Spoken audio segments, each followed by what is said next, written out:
तो देखो हम लोग के पास नया चैप्टर क्या है, ज्यामिति। अभी तक हम लोग पढ़े थे क्या कि वास्तविक संख्या।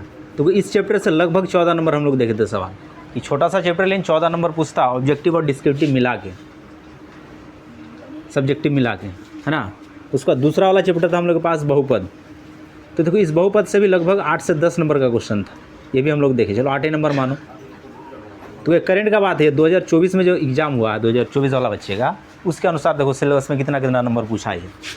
फिर तीसरा हम लोग के पास 2 चर वाला रैखिक समीकरण, इससे लगभग 15 नंबर का सवाल पूछा है। 2 चर वाला रैखिक समीकरण ऑब्जेक्टिव और सब्जेक्टिव दोनों मिला के लिख रहे हैं। उसके बाद 4 नंबर में हम लोग पढ़े क्या, ये द्विघात समीकरण, जो बहुपद है सेम वही कहानी द्विघात समीकरण में। तो ये भी लगभग 6 नंबर का सवाल पूछा है। उसके बाद फिर आ जाओ 5वां चैप्टर हम लोग पढ़े एपी। एपी में कितना नंबर का देखे थे हम लोग, एपी में लगभग 15 नंबर यहाँ से भी देखे हम लोग। 15 से 16 नंबर एपी में पूछता है। अब देख लो कि इतना भी चैप्टर अगर बच्चा पढ़ के चल जाए और ये बच्चा कमजोर हो तो ऐसे भी अच्छा नंबर लेके आ जाएगा। देखो ना, ये 29 हो गया और ये 8, तो 27 या फिर 15 दूना 30, ये हो गया कितना 44 और 8 6 14, देख लो कितना हो गया यहाँ पे, ये 8 58 नंबर ऐसे आ रहा है। मतलब ये 5वें चैप्टर तक जो बच्चा पढ़ लिया तो भी 58 नंबर लेकर आ जाएगा मैथ। और लगभग जब रेशियो निकालोगे फेल होने का, मान लो 100 बच्चा है और उसमें से अगर 20 को बच्चा फेल किया ना, तो लगभग इस 20 में से 15 बच्चा सिर्फ और सिर्फ मैथ में फेल करता है और कोई सब्जेक्ट में नहीं, मैथ में फेल करता है। और बोलता है कि थोड़ा सा पढ़ लेते तो मैथ में नंबर आ जाता। तो तुम पढ़ाई कर कहाँ रहे हो, चैप्टर में देख लो ना कैसे कैसे नंबर पूछ। क्वेश्चन बैंक में सीरियली दिया हुआ तुम्हारा, क्वेश्चन बैंक चेक करो तो सीरियली दिया हो, इसलिए क्वेश्चन बैंक सबके पास होना जरूरी है। कम से कम तुमको ये पता चल जाए कि 2-3 साल का पैटर्न क्या है। क्वेश्चन बैंक का एक ही काम है क्या, कि 2-3 साल में जो एग्जाम हुआ उसका पैटर्न क्या है एग्जाम का, उसी हिसाब से तैयारी करना लास्ट में। अभी ज्ञान नहीं लेना, अभी हम लोग को क्या करना है, नंबर के लिए तैयारी करना। जितना ज्ञान लेना था ले लिए क्लास में, पूरा सिलेबस हम लोग कंप्लीट कर दिया। अब सिर्फ हम लोग को क्या देखना है कि नंबर हम लोग कहाँ कहाँ से निकाल सकते हैं। उसी में से एक अच्छा चैप्टर है क्या, ज्यामिति। अभी तक हम लोग 5 चैप्टर पढ़े और सबका वीडियो डाला हुआ अपना चैनल में। हो सकता है कि 1-2 का नहीं डाला हुआ हो, लेकिन लगभग का डाला हुआ। तो उसके बाद फिर एक नया चैप्टर स्टार्ट हुआ गया ज्यामिति। इससे भी लगभग इसमें 16 नंबर का क्वेश्चन पूछता है, 16 नंबर से नीचे नहीं आएगा। और बस इतना ही टॉपिक है इसमें। और बच्चे का सर दर्द है ये वाला चैप्टर। 9th क्लास में बच्चा ज्यामिति नहीं पढ़ता, वो छोड़ के आ जाता 10th में। उसको लगता है कि 9th में जितना भारी है 10th में भी उतना भारी होगा। 9 से लाख गुना हल्का ज्यामिति 10th क्लास का, इसलिए 10th क्लास में हम लोग को सही से पढ़ना भी होगा। और ये आसान चैप्टर है। अब देखो ज्यामिति मतलब होता क्या है, तो ज्यामिति का अर्थ हो जाता है क्या कि जितना भी तुम आकृति देखते हो, गणित में तुम जितना भी आकृति को देखते हो, उस सारा का सारा आकृति ज्यामिति के अंतर्गत आता है। लेकिन फिर यही सारा का सारा आकृति फिर क्षेत्रमिति में भी आता है। तो दोनों में अंतर है, क्षेत्रमिति और ज्यामिति में थोड़ा सा अंतर है क्या, कि क्षेत्रमिति में क्षेत्रफल के बारे में बात होगा, उसका आयतन के बारे में बात होगा। लेकिन ज्यामिति में वो बना कैसे उसके बारे में बात होगा, उसमें कौन कैसे बना उसके बारे में बात होगा, उसको किस हिसाब से बनाएगा उसके बारे में बात होगा। लेकिन क्षेत्रमिति में क्या होगा, उसका क्षेत्रफल आयतन के बारे में बात होगा। दोनों चैप्टर में इतना ही अंतर है, ज़्यादा कुछ अंतर है ही नहीं। तब देखो ज्यामिति में हम लोग इसमें क्या पढ़ना, तो इसमें सिर्फ और सिर्फ त्रिभुज के बारे में पढ़ना है। इस ज्यामिति में क्या पढ़ना है, त्रिभुज के बारे में। लेकिन ज्यामिति आकृति में देखो, ज्यामिति आकृति में त्रिभुज आता, वृत्त आता, चतुर्भुज आता, बहुभुज आता, पिरामिड आता। लेकिन इसमें से कुछ नहीं दिया हो, सिर्फ त्रिभुज को दिया है इस चैप्टर में। हाँ, ये वृत्त के लिए फिर अलग से चैप्टर दिया है, तो अलग से हम लोग पढ़ेंगे। 12.1 और 12.2 सब में दिया है। बाद बाकी चतुर्भुज के बारे में 9th क्लास में था, अलग से चैप्टर था वहाँ पे, तो वहाँ पे हम लोग पढ़ लिए हैं। और बाद बाकी इसमें कोई नहीं। बहुभुज 8 क्लास में पढ़ चुके हम लोग। और पिरामिड हटा दिया, पहले था, पहले 9th क्लास में पिरामिड था, 8th क्लास में भी पिरामिड था, उस सिलेबस को चेंज कर दिया तो यहाँ से हट गया। 8th क्लास में पहले पिरामिड था तो इसको हटा ही दिया है। तो इसके बारे में 8th क्लास में पढ़े हैं, इसके बारे में 9th में पढ़ लिए हैं, और इसके बारे में, ये दोनों के बारे में हम लोग 10th क्लास में पढ़ेंगे। लेकिन इस चैप्टर में सिर्फ और सिर्फ किसके बारे में बात किया है, त्रिभुज के बारे में। अब त्रिभुज के बारे में बात किया तो क्या क्या बात किया उसके बारे में जानना है। तो सबसे पहले बात किया कि समरूप किसी भी चीज़ का गुण होता है। समरूप किसी भी चीज़ का गुण, जैसे कोई बोल दिया काला आदमी या फिर गोरा आदमी, तो ये काला गोरा क्या है, उसका गुण हो गया। अच्छा आदमी, ये सब क्या हो गया, गुण हो गया। ज्ञानी आदमी, उसका क्या हो गया, गुण। आदमी क्या, संज्ञा, बाद में उसका आगे जो लगा सब क्या था, गुण था। उसी प्रकार से ये समरूप क्या हो गया, गुण। इसी के साथ आगे त्रिभुज जुटेगा तो त्रिभुज नाम हो गया, और समरूप उसका क्या हो गया, गुण। तब समरूप कहेंगे किसे, तो समरूप के बारे में बोला गया कि वैसा 2 आकृति, अब आकृति में किसका नाम लेंगे, त्रिभुज का, है ना। ऐसा 2 त्रिभुज जिसका लगभग सारा चीज़ समान हो जाए, या फिर जो देखने में समान हो, उसी का हम लोग क्या बोलेंगे, समरूप त्रिभुज। क्योंकि ये वर्ड जोड़ किस में रहे हैं, त्रिभुज में, तो इसलिए समरूप त्रिभुज। तो दो आदमी के बारे में अगर बोल दे कि दो आदमी समरूप है, तो मतलब जो आदमी दो आदमी देखने में समान लगे उसको समरूप आदमी बोलेंगे। ये त्रिभुज को हटा के वहाँ पे क्या लगा देंगे, समरूप आदमी। दो वृत्त देखने में एक जैसा है तो क्या बोलेंगे, समरूप वृत्त, है ना। दो फोटो देखने में एक जैसा है तो समरूप फोटो। तो मतलब जिसके बारे में बात करेगा वो, जो देखने में एक जैसा लग जाए, उसी आकृति को हम लोग क्या बोलेंगे, समरूप आकृति बोलेंगे। तो ये समरूप वाला वर्ड समझ में आ गया ना। तो मतलब दो चीज़ का तुलना करेगा वो, दो से अधिक चीज़ होना चाहिए लेकिन दो से कम नहीं होना चाहिए। एक में कभी समरूप होगा तो समरूप वर्ड एक के साथ कभी नहीं आएगा, हमेशा दो या दो से अधिक। तो ये समरूप वाला वर्ड समझ में आ गया ना, कि जब दो त्रिभुज देखने में एक जैसा लगेगा तो उसी को हम लोग क्या बोलेंगे, समरूप। अब उसी प्रकार से एक वर्ड है सर्वासम, ये भी गुण है, ये भी गुण है। तो अब देखो ये समरूप और सर्वासम में क्या है, तो सर्वासम बोल रहा है क्या कि जब दो त्रिभुज का सब कुछ आपस में समान हो जाए, मतलब दोनों में कोई ना अंतर हो, तो वैसा त्रिभुज को तब हम लोग क्या बोलेंगे, सर्वासम। समरूप में क्या है कि देखने में एक जैसा लग रहा है कि हाँ ये भी त्रिभुज है, ये भी त्रिभुज है, तो देखने में एक जैसा हो गया, उसको हम लोग क्या बोलेंगे, समरूप। लेकिन सर्वासम क्या बोला कि जिसका सब कुछ आपस में समान हो जाए, मतलब इसका कोना उसका कोना, इसका भुजा उसका भुजा, सब बराबर हो गया, तो वैसा आकृति को हम लोग क्या बोलते हैं, सर्वासम आकृति। तो दोनों बात समझ में आ गया। अब सवाल हो जैसे घुमा के पूछे, जैसे बोल दिया कि एक 5 साल के बच्चे का फोटो और वही फोटो 10 साल के बच्चे का फोटो, तो क्या दोनों समरूप होगा, हाँ दोनों समरूप होगा, क्योंकि दोनों एक ही आदमी का फोटो है, तो दोनों क्या हो जाएगा, समरूप हो जाएगा। तो ये समरूप बात समझ में आ गया ना। तो सवाल को ऐसे घुमा के भी देगा तो कोई दिक्कत नहीं है। तो ये दोनों वर्ड क्लियर हो गया। अब देखो समरूप तथा सर्वासम के कुछ नियम, कैसे समरूप होगा कैसे सर्वासम होगा, कुछ तो बात होगा तब ना। अब दो आदमी देखने में एक जैसा, तो तुम क्या एक जैसा देखा, हो सकता नाक दोनों का एक जैसा हो, दोनों का आँख एक जैसा हो, दोनों का चेहरा एक जैसा हो, तो वो नियम ना आ गया कि आप कैसे बोल रहे हैं कि दोनों एक जैसा है। तो देखिए ना, दोनों का नाक देखने में एक जैसा लग रहा, दोनों का आँख देखने में एक जैसा लग रहा, तब हम लोग बोल दे क्या कि दोनों आदमी क्या है, समरूप है, दोनों आदमी क्या है, समरूप है। या फिर अपनी भाषा में उसको हम सकल बोल देते हम लोग कि दोनों क्या है, हम सकल। एलियन गणित की भाषा में क्या है, समरूप है। तो इसका भी तो कुछ नियम होगा ना, तो यही नियम तभी क्या कहलाएगा, यही नियम इसका कहलाएगा प्रमेय। यही नियम को हम लोग क्या बोलेंगे, प्रमेय। तो प्रमेय है क्या, तो गणित में जिस कथन को सिद्ध कर दिया हो, गणित में सिद्ध किया हुआ कथन, उसको हम लोग क्या बोलते हैं, प्रमेय। जैसे हम लोग 9th में पढ़े क्या कि त्रिभुज के तीनों कोनों का योग 180 डिग्री होता है, चतुर्भुज के चारों कोनों का योग 360 डिग्री होता। तो ये जो नियम सब आया ना वहाँ पे, तो सिद्ध किया हुआ कथन है, इसको भी हम लोग सिद्ध किए, इसको भी हम लोग सिद्ध किए। त्रिभुज के तीनों बहिष्ठ कोनों का योग 360 डिग्री होता, तो ये सब जो हम लोग सिद्ध किए यही कहलाया प्रमेय, क्योंकि ये सिद्ध किया हुआ कथन है। गणित के भाषा में यही सब को हम लोग क्या बोलते हैं, प्रमेय। तो यही प्रमेय के माध्यम से हम लोग क्या क्या बताएंगे, समरूप और सर्वासम। और बाद बाकी ज्यामितीय आकृति यहाँ पे लिख दिया कि क्या क्या ज्यामितीय आकृति होता है। तो ये सारा चीज़ समझ में आ गया, तो उतार लो पहले से।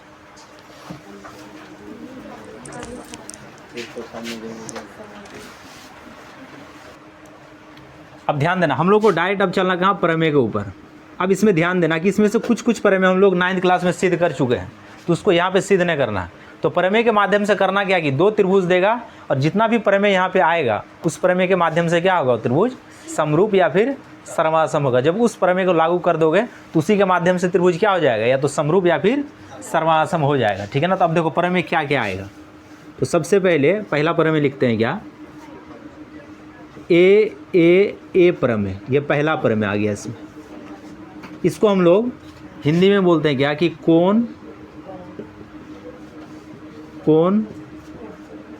कोण प्रमेय।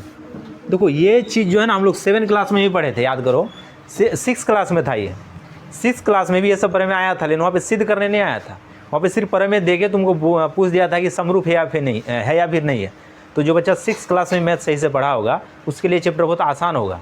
फिर 7 में नहीं दिया चैप्टर, फिर 8 में नहीं दिया, डायरेक्ट फिर कहाँ पे दे दिया, 9th पर। 9th में इस चीज़ को सिद्ध करके दिखाए। तो कहने का मतलब कि अगर दो त्रिभुज है और दोनों त्रिभुज का तीनों कोना बराबर हो जाए तो दोनों त्रिभुज किस प्रमेय से समरूप हो जाएगा, ए प्रमेय। सब सवाल भी तुमको ऐसे ही पूछता है कि दो त्रिभुज दे दिया, बोलेगा कि समरूप है, सिद्ध करें। तो मतलब कोई एक प्रमेय आगे लागू होगा उसमें, तो उसमें से एक प्रमेय ये भी है। तो इसमें बोलता क्या कि दो त्रिभुज है। तो अब इसमें लिखना, कभी कभी पूछा भी है, इधर 2-3 साल में नहीं पूछा, 2-3 साल पहले पूछा क्वेश्चन क्या कि ए प्रमेय को लिखे, ऐसा कथन पूछा है कि ए प्रमेय को लिखे। तो अब इसमें लिखेंगे हम लोग क्या कि जब दो त्रिभुज के तीनों संगत कोण, संगत मतलब एक जैसा बनने वाला, संगत कोण, जब दो त्रिभुज के तीनों संगत कोण आपस में समान या फिर बराबर जो लिखना है, समान हो तो दोनों त्रिभुज किस प्रमेय से, ए प्रमेय से क्या होगा, नहीं समरूप होता है, ये समरूप होगा। बस तुमको प्रमेय थोड़ा यही ध्यान रखना कि किस प्रमेय से समरूप होगा और किस प्रमेय से सर्वासम होगा। बात समझ में आ रहा है ना। तो ये पहला प्रमेय कि जब दो त्रिभुज के तीनों संगत कोण बराबर हो जाए तो दोनों त्रिभुज ए प्रमेय से क्या हो जाएगा, समरूप हो जाएगा। फिर हिंदी में उसको हम लोग क्या बोलते हैं, कोण कोण कोण, इंग्लिश में एंगल एंगल एंगल।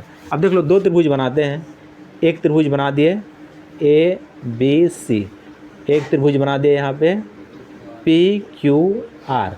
अब देख लो ये 60 डिग्री, ये 70 डिग्री और ये 50 डिग्री। इसको मान लिया 60 डिग्री, ये भी 70 डिग्री और ये 50 डिग्री। अब देख लो, अब देखना यहाँ पे कि त्रिभुज ए बी सी तथा त्रिभुज पी क्यू आर में, अब देखो दोनों त्रिभुज में देखो, इसका कोण ए 60 डिग्री है तो उसका कोण पी 60 डिग्री। यही दोनों कोण संगत कोण है कि दोनों एक जैसा बना, ये भी ऊपर में बना तो ये भी ऊपर में बना, ये इस कोना में बना तो ये भी इस साइड में बना, सी दाएं तरफ बना तो आर भी इधर दाएं तरफ बना। तो ऐसा चीज़ को हम लोग क्या बोलते हैं, संगत कोण। उसी प्रकार से संगत भुजा बोलेगा तो ए बी इधर बाएं तरफ बना तो पी क्यू बाएं तरफ बना, तो मतलब ए बी का संगत क्या हो जाएगा, पी क्यू।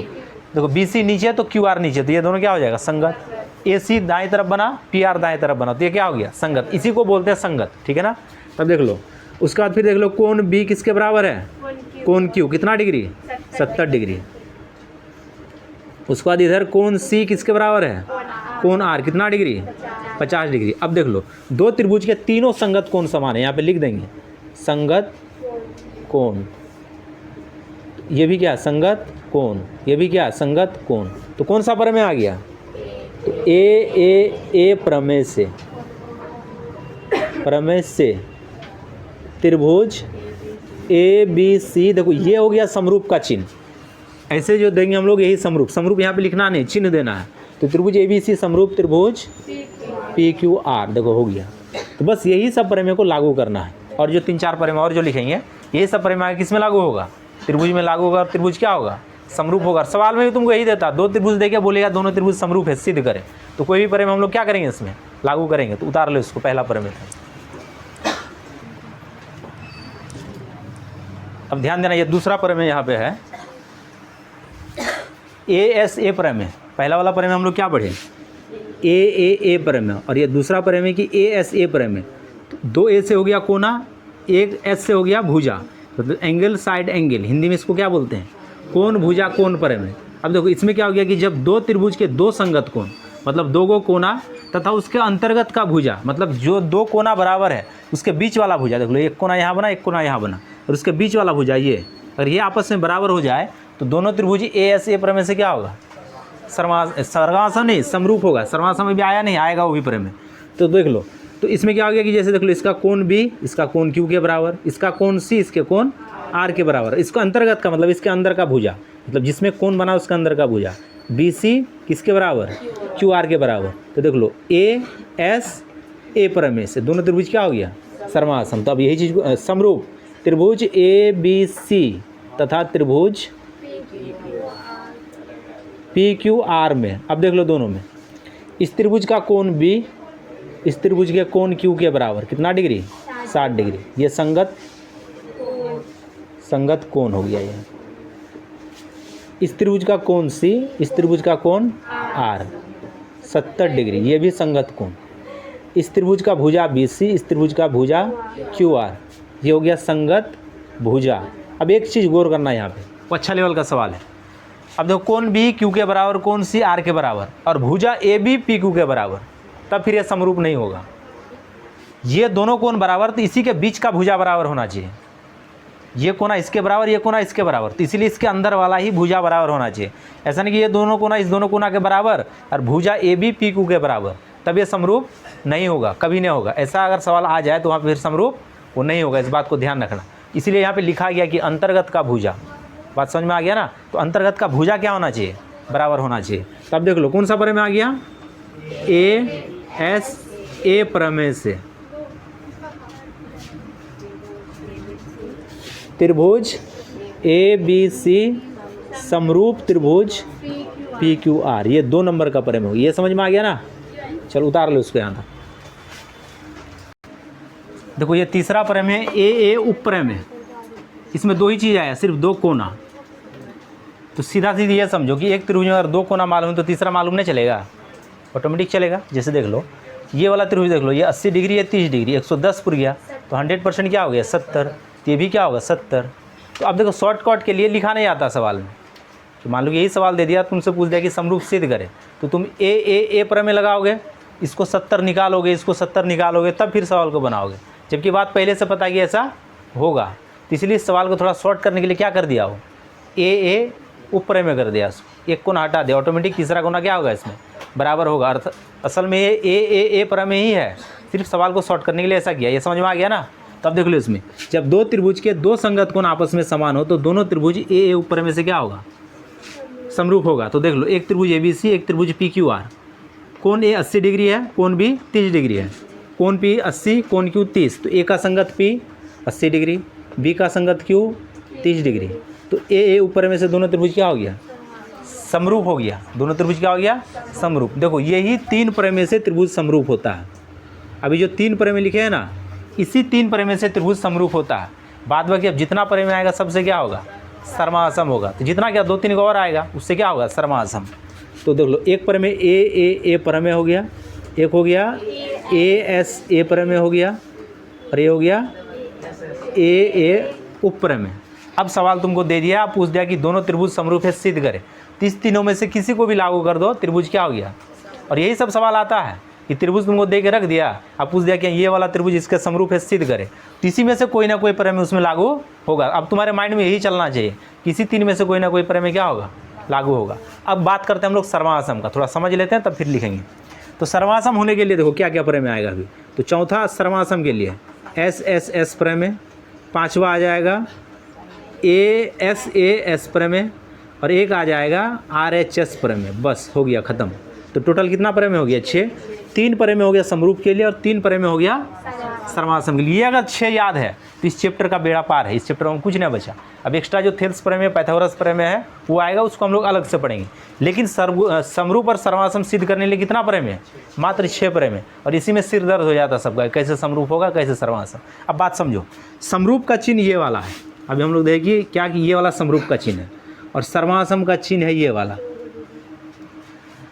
उल्टा हो गया ना, ये ऊपर ना ये वाला, ये हो गया सर्वासम। तो मतलब बराबर प्लस समरूप बराबर क्या हो गया सर्वासम, बराबर क्या कहलाता सर्वासम। मान लो कि तुमको मम्मी 100 टका दे दी, बोला कि बेटा जाओ 2 किलो चावल लेके आओ, चले गए बाज़ार। अब 2 के हम 4 किलो लेके आ गए, तो मम्मी को कोई समस्या नहीं होना चाहिए, क्योंकि 2 + 2 लेके आ गए ना हम, चलो 5 मान लेते इसको। मम्मी को तो चाहिए था 2 ही kg, लेकिन हम 3 किलो एक्स्ट्रा लेके आए, तो मम्मी तो और ना खुश हो जाएगी।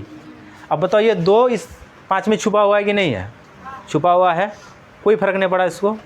अब सेम कहानी आ जाओ समरूप में और सर्वासम में। ये है समरूप और ये है सर्वासम।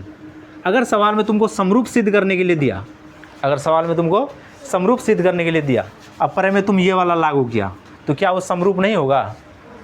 असल में तो है ये सर्वासम का, लेकिन इस सर्वासम में क्या छुपा हुआ है समरूप छुपा हुआ है, तो कुछ फ़र्क पड़ेगा नहीं पड़ेगा। तो कहने का मतलब ये हो गया कि ये 6 प्रमेय से त्रिभुज को क्या कर सकते हैं समरूप कर सकते हैं, यानी इस 3 प्रमेय से सिर्फ क्या कर सकते हैं। तो एक बात क्लियर हो गया कि 2 को 5 बना सकते हैं, 2 में कुछ जोड़ के हम लोग 5 बना सकते हैं, लेकिन 5 में कुछ जोड़ के 2 बना सकते हैं क्या, कभी संभव नहीं है। तो सेम कहानी इसमें भी है कि समरूप सर्वासम से हम लोग क्या कर सकते हैं समरूप, लेकिन समरूप से सर्वासम होगा कभी नहीं हो सकता। मतलब सारा का सारा जो आकृति है जो सर्वासम वो हमेशा क्या होगा समरूप तो होगा। कथन बन गया यहाँ पे कि सभी सर्वासम आकृति क्या होगा समरूप होगा। क्यों, क्योंकि उसमें समरूप का चिन्ह छुपा हुआ, लेकिन जरूर है कि समरूप आकृति कभी सर्वासम होगा।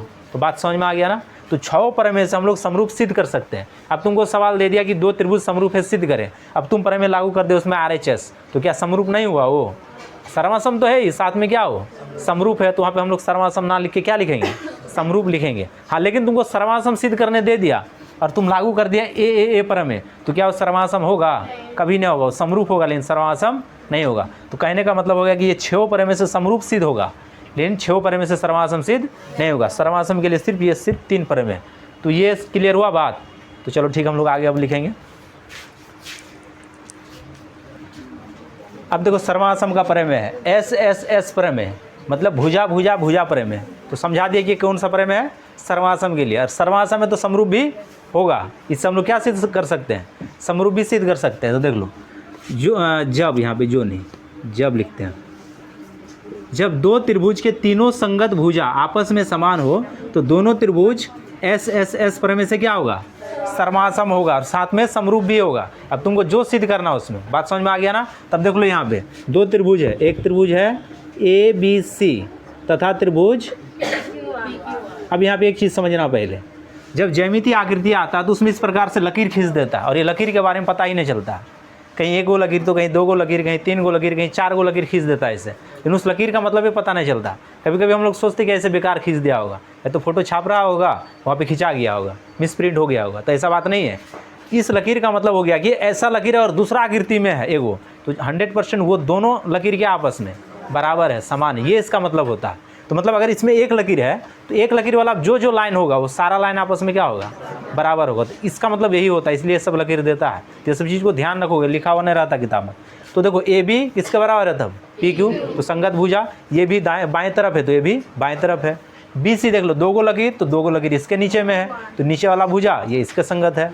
ए सी दाएं तरफ है, तीन गो लकीर इसमें, तो इधर भी तीन गो लकीर वाला आपस में क्या है, बराबर है।